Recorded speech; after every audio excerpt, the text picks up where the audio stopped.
قل لن يصيبنا إلا ما كتب الله لنا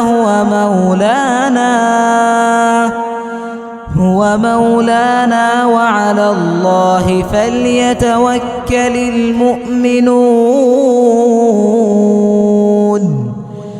قل هل تربصون بنا إلا إحدى الحسنيين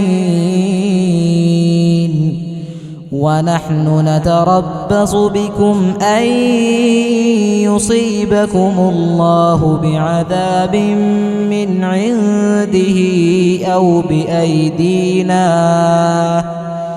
فتربصوا إنا معكم متربصون.